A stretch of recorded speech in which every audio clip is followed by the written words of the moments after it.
त्र्यंबकेश्वर एक प्राचीन हिंदू मंदिर है जो भारत में नासिक शहर से 28 किलोमीटर और नासिक रोड से करीबन 40 किलोमीटर दूर त्र्यंबकेश्वर तहसील के त्र्यंबक शहर में बना हुआ है। यह मंदिर शिव जी के उन 12 ज्योतिर्लिंगों में से एक है जिन्हें भारत में सबसे पवित्र और वास्तविक माना जाता है। त्र्यंबकेश्वर ज्योतिर्लिंग की सबसे असाधारण बात तो यह है कि इसके 3 मुख्य हैं, एक भगवान ब्रह्मा, एक भगवान विष्णु और एक भगवान रुद्र। इस लिंग के चारों ओर एक रत्न जड़ित मुकुट रखा गया है जिसे त्रिवेद के सोने के मुखौटे के ऊपर रखा गया है। कहा जाता है कि यह मुकुट पांडवों के समय से यहीं पर है, जिसमें हीरा, पन्ना और कई कीमती रत्न जड़े गए हैं। इस मुकुट को केवल सोमवार के दिन 4 से 5 बजे तक दिखाया जाता है। यह मंदिर ब्रह्मागिरी पर्वत के तलहटी में स्थित है।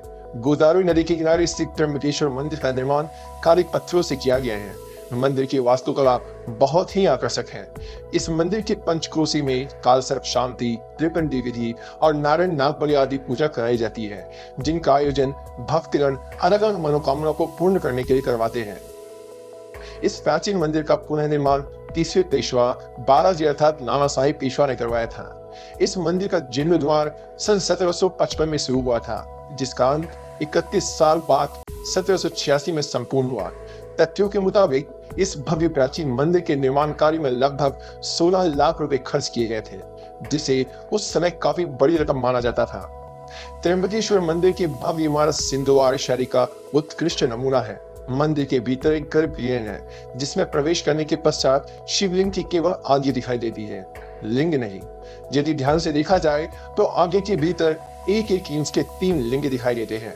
इन तीनों लिंगों को त्रिदेव यानी भगवान ब्रह्मा, विष्णु और महेश का अवतार माना जाता है। प्रातः काल में होने वाली पूजा के बाद इस आगे पर चांदी का पंचमुखी मुकुट चढ़ा दिया जाता है। मंदिर परिसर में कुंड है कुशावर्त, जो गोदावरी नदी का स्रोत है। कहा जाता है कि ब्रह्मागिरी पर्वत से गोदावरी नदी बार बार लुप्त हो जाया करती थी। गोदावरी के पलायन को रोकने के लिए गौतम ऋषि ने एक कुशा की मदद लेकर गोदावरी को बंधन में बांध दिया था। उसके बाद से ही इस कुंड में हमेशा पानी रहता है। इस कुंड को भी कुशावर्त तीर्थ के नाम से जाना जाता है। कुंभ स्नान के समय शैव अखाड़े इस कुंड में शाही स्नान करते हैं।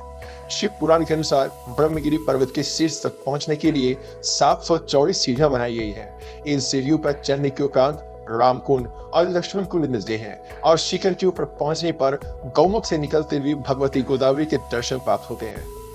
चलिए अब हम आपको त्र्यंबकेश्वर ज्योतिर्लिंग से जुड़ी पौराणिक कथाओं को बताते हैं कि आखिर भगवान शिव त्र्यंबकेश्वर ज्योतिर्लिंग के रूप में यहाँ उत्पन्न क्यों हुए। पुराणों के अनुसार एक बार महर्षि गौतम के तपोवन में रहने वाले ब्राह्मणों की पत्नियां किसी बात पर उनकी पत्नी अहिल्या से नाराज हो जाती है। उन्होंने अपने पतियों को ऋषि गौतम का अपमान करने के लिए प्रेरित किया। उन ब्राह्मणों ने इसके लिए भगवान गणेश की आराधना की। उनकी आराधना से प्रसन्न होकर गणेश जी ने उनसे वर मांगने को कहा। उन ब्राह्मणों ने कहा, प्रभु किसी प्रकार ऋषि गौतम को इस आश्रम से बाहर निकाल दे। गणेश जी को विवश होकर उनकी बात माननी पड़ी। तब श्री गणेश ने एक दुर्बल गाय का रूप धारण करके ऋषि गौतम के खेत में जाकर रहने लगे। गाय को फसल चरता देख ऋषि ने हाथ में तृण लेकर उसे हाँकने लगे। उन तीनों का स्पर्श होते ही गाय वहीं गिरकर मर गई। उस समय सारे ब्राह्मण एकत्रित होकर गौ हत्यारे कहकर ऋषि गौतम का अपमान करने लगे। ऐसी विषम परिस्थिति को देखकर ऋषि गौतम ने उन ब्राह्मणों से प्रायश्चित और उद्धार का उपाय पूछा। तब उन्होंने कहा, गौतम तुम अपने पाप को सर्वत्र बताते हुए 3 बार पृथ्वी की परिक्रमा करो, फिर लौटकर यहाँ 1 महीने तक व्रत करो। इसके बाद ब्रह्मगिरी की 101 परिक्रमा करो, तभी तुम्हारी शुद्धि होगी। अथवा यहाँ गंगा जी को लाकर उनके जल से स्नान करके 1 करोड़ पार्थिव शिवलिंगों से शिव जी की आराधना करो। इसके बाद पुनः गंगा जी में स्नान करके इस ब्रह्मगिरी की 11 बार परिक्रमा करो। फिर 100 घरों के पवित्र जल से पार्थिव शिवलिंगों को स्नान कराने से तुम्हारा उद्धार होगा।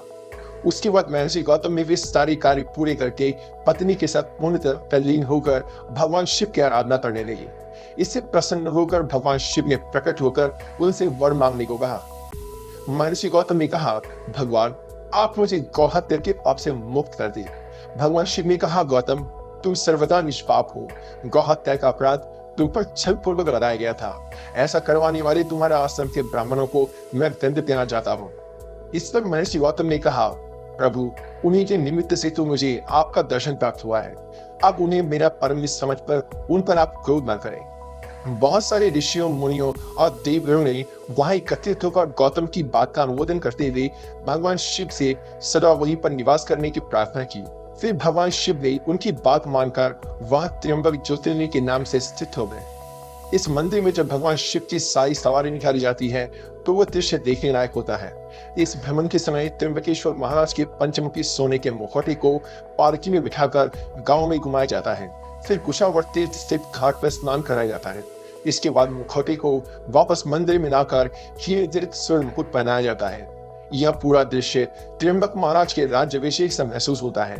इस यात्रा को देखना बेहद अलौकिक अनुभव है।